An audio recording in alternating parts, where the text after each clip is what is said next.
ニュージーンズの宿舎がホテル並み。ルセラフィムとの待遇の違いで大ショック。デモ天下の BTS もぎゅうぎゅうで生活していた。ハイブファミリーの宿舎に格差があるって本当。今回はハイブファミリーの宿舎事情をチェックしていきたいと思います。宿舎格差が明らかになったエピソードとして、以前ルセラフィムのウンチェがホストを務めるウンチェのスター日記にのニキとジェイクが出演した時のこと。サバイバル番組アイランドから誕生したデビュー当初はメンバー同士の喧嘩が多かったそうで、その理由はデビュー当初は宿舎で毎日2時間の定例会をやっていたから。ジェイクは悪いことがあってやるんじゃなくて、デビューしたばかりの時は部屋が1つだったんです。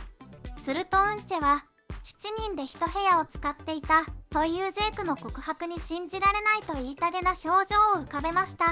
そんなウンチェの正直な反応を見てジェイクが「部屋はどんな感じですか?」と尋ねると、この問いかけにウンチェは「私たちは自分の部屋」と回答。なんとルセラフィムはデビュー当初からメンバーそれぞれが各自の部屋を与えられていたことが明らかになったのです。ニキとジェイクは予想していなかったウンチェの答えに、最初からと仰天。ウンチェが最初から一人一部屋ともう一度答えると、ルセラフィムと自分たちの格差を知ってしまい、ニキは手で目を塞ぎ、ジェイクはお手上げ状態で2人とも気絶寸前。聞かなきゃよかったとばかりに大ショックを受けてしまったのでした。このシーン面白すぎた。そんなルセラフィムとの宿舎の待遇の違いを聞いてファンの反応は、男7人で1部屋はきついな、損でルセラ、さすが大手なだけあるね。普通に7人とかで1つの部屋使うのがかわいそうすぎる。エナプも部屋公開された時、おしゃれなリビングで豪華って感じだったのに上には上がいるよね。まあルセラはデビューしたことある人気メンバーいるし、最初からグループが成功することは予想できたからルセラは一人部屋だったんでしょう。契約時に宿舎の待遇条件も入ってそうだし、アイランドの時の方が部屋良さそう。伝説の BTS デビュー時の宿舎に比べたら、エナプももちろんだけど各部屋があるのにこんだけ仲良いのルセラ大好き。など同情や劣勢な分析やいじりコメントで溢れました。2020年にデビューしたと2022年にデビューしたルセラフィム。ではルセラフィムと同じく2022年にハイブからデビューしたニュージーンズの宿舎事情はどうなのでしょうか。結論から申しますと、ニュージーンズの宿舎は1人1部屋、しかもめっちゃ豪華。デビュー当初は2人、3人で1つの部屋を使っていたようですが、最近引っ越して各部屋を使うようになったそうです。ニュージーンズの宿舎が注目されるきっかけとなったのが、ダニエルが28日に行ったライブ配信。大きな窓に洗練されたインテリア、まるでホテルの一室のよう。しかもここはリビングではなく部屋だというのです。すごすぎ。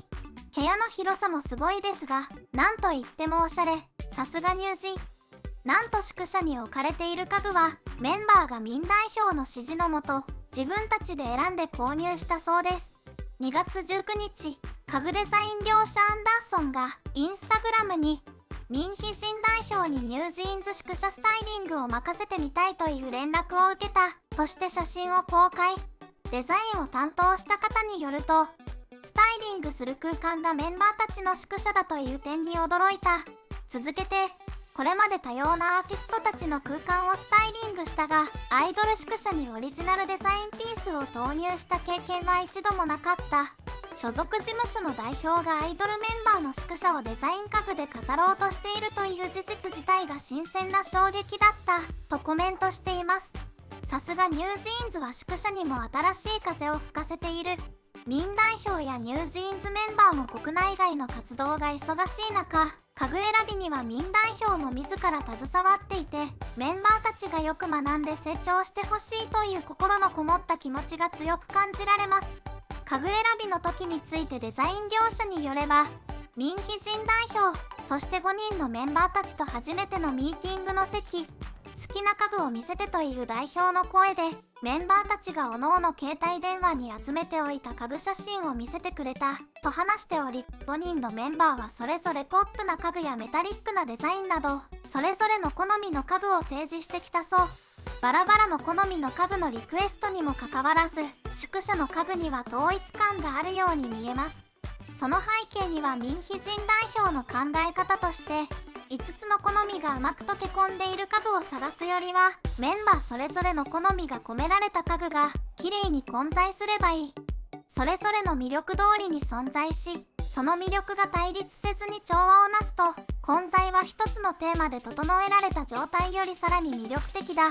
まさにそれぞれ違う魅力を持った5人が個性を出しながらも調和して一つになっているニュージーンズというグループそのものを表しているようですね。民代表の提案でメンバーの個性を生かしたデザインを取り入れる空間を手掛けたことにファンも大絶賛。宿舎のあり方イコールニュージーンズのあり方なのが本当に良い。ニュージーンズの宿舎インテリアと空間が美しい。良いものを見て触れることは大切だよね。ニュージーンズ宿舎のインテリア選びのお話。代表の愛あふれる忙しい生活の中で帰ってきた時にお気に入りのインテリアが迎えてくれたらホッとします。ニュージーンズの宿舎見た本当にけどすごい発想もセンスも抜群。ありがとう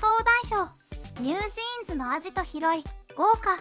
デザイナーさんのお話を読んで宿舎を選ぶ過程でニュージーンズのあり方を示唆している感じがした。デビューから2年も経たない時点でこんな素敵な宿舎で生活しているメンバーすごい。しかしデビュー曲からトップグループに名乗りを上げるロケットスタートから現在も人気上昇中のニュージーンズなら納得だという反応も多く寄せられています。デビュー2年でこれだけ一人一部屋で快適な空間で与えられているニュージーンズとルセラフィム。歴代の先輩はどうだったのでしょうか。セブンティーンは2015年にデビューしていて、デビューから2から3年間はメンバー13人に対して部屋が3つでぎゅうぎゅうな空間で過ごしていました。すごい。2019年にデビューした TXT も当初はメンバー5人で寝室が1つだったと明かしています。大先輩レジェンドグループの BTS パイセンも最初はぎゅうぎゅうで生活していました。最初の宿舎は17坪の小さな部屋にメンバー全員で生活していたそうです。 BTS は練習生時代から10年以上も共同生活をしており、2022年6月にはついに宿舎生活が終了。現在ではメンバーそれぞれがマンションで一人暮らしを始め、個性あふれる部屋の内装まで明かしています。BTS の歴代宿舎を振り返ると、練習生時代のアパートの小さな部屋から2015年からのメセナポリスという多くの有名人が住んでいることで有名な建物にお引っ越し、その後2017年の年末に韓国で最も有名なマンションと言われるハンナムザヒルにお引っ越し、そこでは他のメンバーがいることに気づかないくらい部屋数が多かったので、ジミンと J-POP 以外のメンバーが1人部屋だったそうです。こうして見るとデビューが早かった BTS やセブンティーンは宿舎での共同生活が長く、2000年以降に1人部屋をもらえているようです。